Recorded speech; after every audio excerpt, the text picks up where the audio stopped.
Good, good afternoon, everyone. Welcome to the Global 8 Precepts Forum in the afternoon.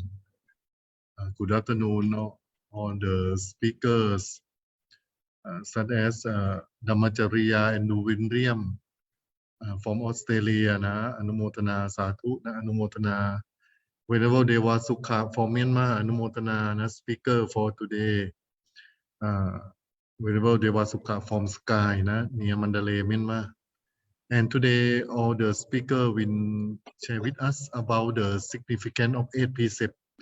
As today in the morning we have the ceremony requesting for 8 precepts from Three Nikaya, Mahayana, Theravada and Vajrayana, both Three Nikaya.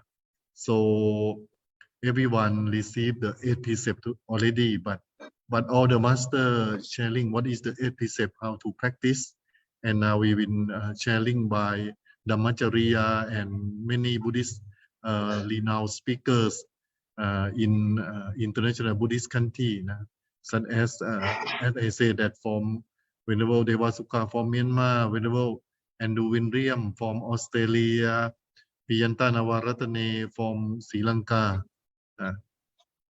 and also Venerable Dhammapiya from India, also Tripura, but he will come at 2:30. So at this time, and anyone who just joining the program in the afternoon, we will have the ceremony for giving the 8 precepts again in 2:30 p.m. We will have the ceremony requesting for 8 precepts again. If anyone don't receive the 8 precepts in the morning, maybe the program is early morning or have something to do, so just come afternoon, so you can join the ceremony at 2:30. But before that, we will have many renowned speakers to share with us for today. Our program is Global 8 Precepts Ceremony with 3 Buddhist tradition. Morning is just the ceremony for requesting for 8 precepts. Afternoon is chanting. Now we just chanting Dhammacakkappavattana Sutta, chanting Ratana Sutta, chanting, and then the Dharma Talk by international Buddhist speakers. Then the requesting for 8 precepts again. This is the first section, and the second section is same, but have many famous Buddhist speakers. And if anyone want to listen in Thai language, you can go to the interpretation button at the low bar and choose the Thai language, so you can understand the program today very easy. And now I think it's time for our renowned speakers for today.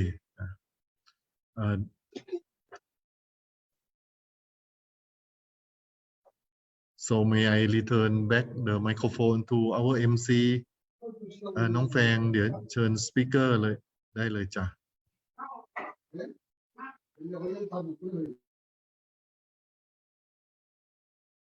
Okay, thank you, Venerable Dr. Ponchai, for the warm welcome and meaningful speech.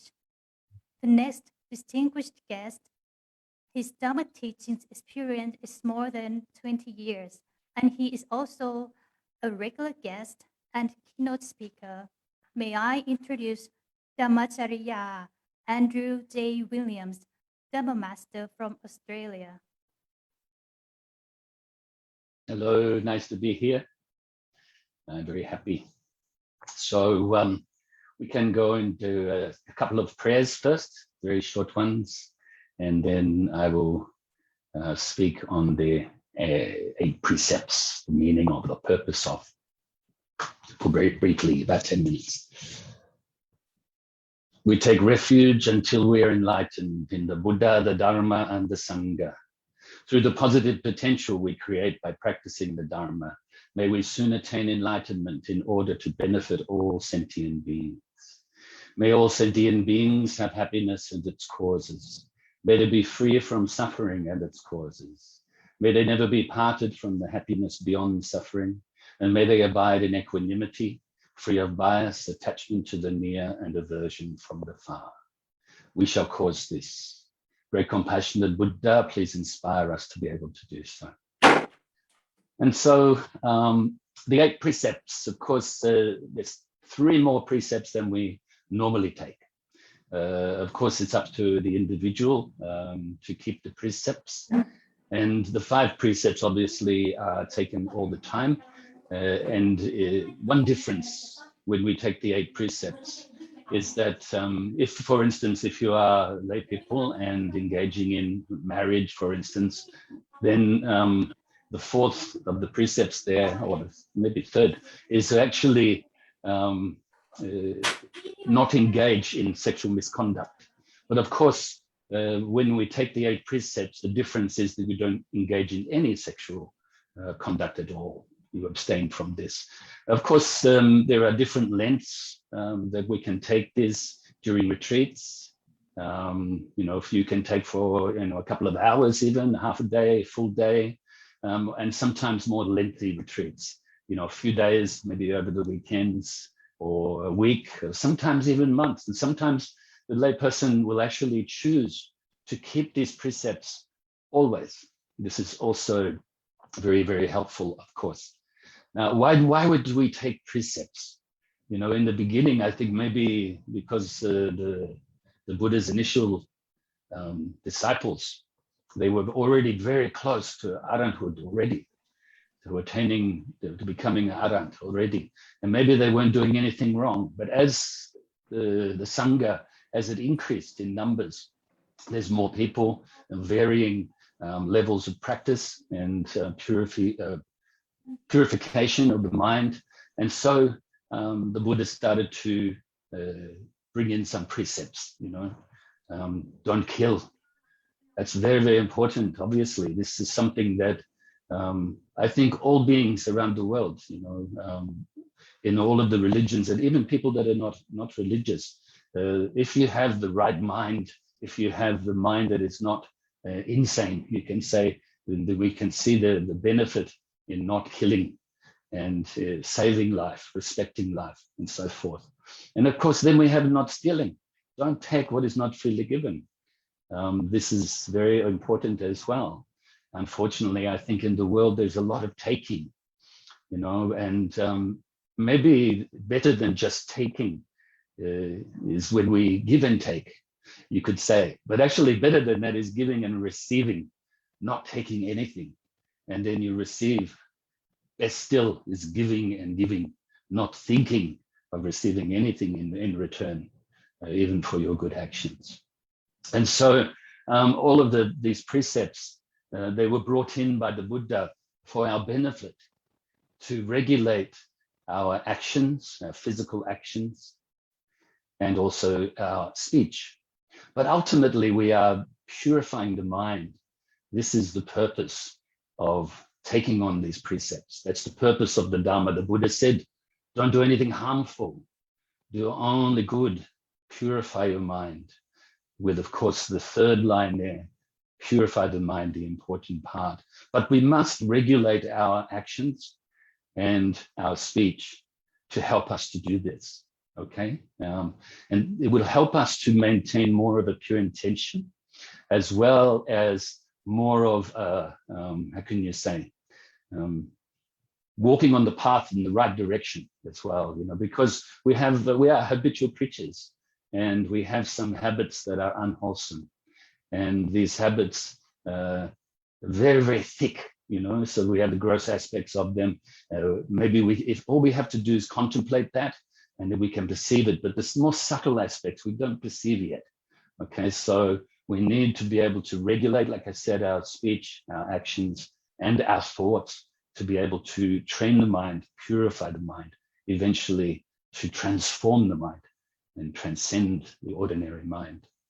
And so, of course, then we have, like I said, no sexual conduct whatsoever.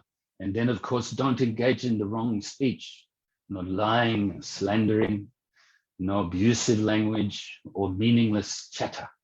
instead engage in only meaningless talk, meaningless discussions with others, meaningful discussions with others, as well as telling the truth and not dividing others, speaking to unite others, and also speaking with good skill and sweetly, nicely. And so then, of course, after that, we don't engage in any ingestion of alcohol or taking of any drugs whatsoever.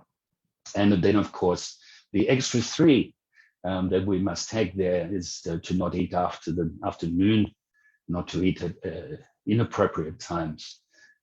Eating, actually, this is one of the 5 main desires that the Buddha enumerated. Us human beings, we like our food.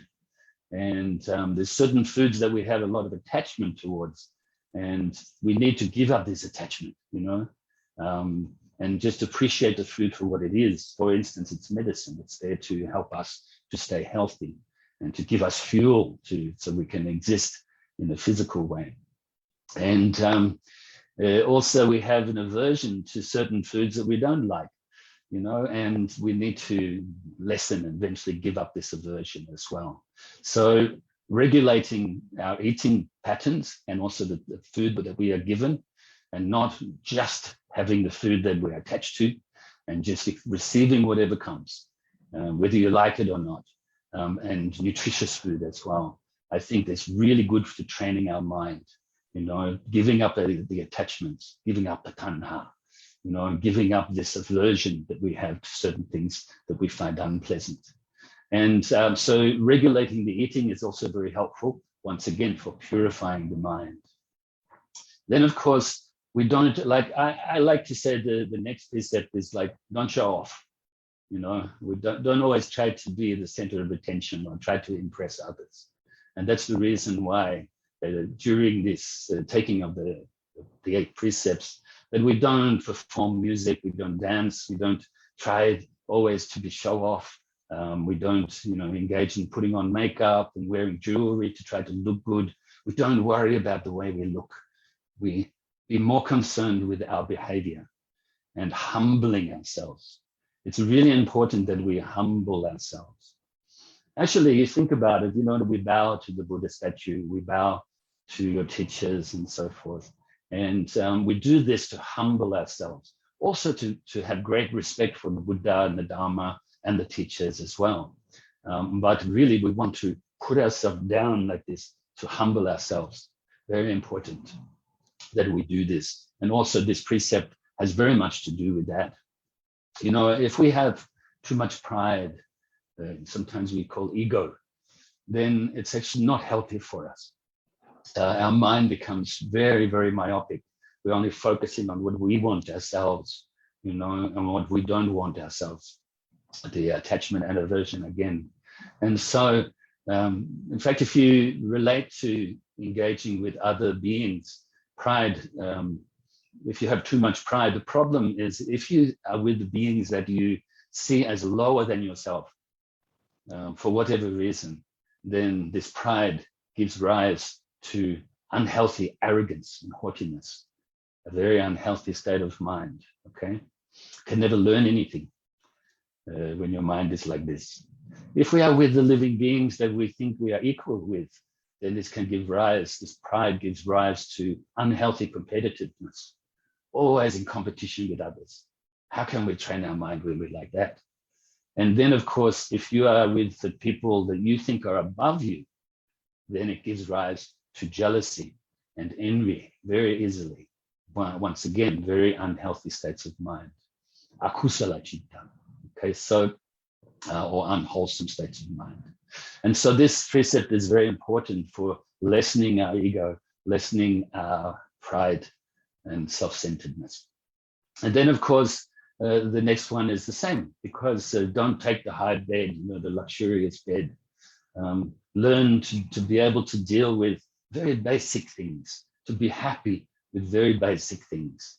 The less that we are concerned with our comforts and luxury and even our reputation and so forth, the less worries we have, actually. So you can put down all of these worries and all of these concerns, all of these worldly concerns, and then calm your mind And then when your mind becomes more calm, becomes more bright, able to purify it more, able to lessen the akusala chitta and increase the kusala chitta, increase the wholesome states of mind, eventually to perfect them, and decrease the unwholesome states of mind, eventually to eradicate them. And also to, don't take the high seat. It's an interesting one, isn't it? As human beings, we think in a dualistic way, from the ignorance, from avidya, the lack of knowing, the lack of wisdom, gives rise to this dualistic way of thinking, attachment to what we find pleasing, aversion from what we find unpleasant. And by engaging in these precepts, in regulating our body, our actions, and our speech, as well as our thoughts, of course, then I think it's very helpful for us to be able to purify the mind more and more, while at the same time developing more and more what we call merit. In Thai, you call bun, comes from the Pali word purinama. And so there's sometimes we say in English positive potential or merit, or even we use the words good karma, good conditions. We need these good conditions, this merit, along with the wisdom, and of course, as well as the practice of the four immeasurables, or Brahma Vihara, the sublime states of mind of metta, or loving kindness, karuna, or compassion, mudita, or empathetic joy, and upekkha, equanimity, where the mind is free from attachment and aversion. So I have no idea at the time if I spoke for 10 minutes or not, but I think maybe I stop there because you have a lot of speakers as well. And I just do a very short prayer to dedicate the merits.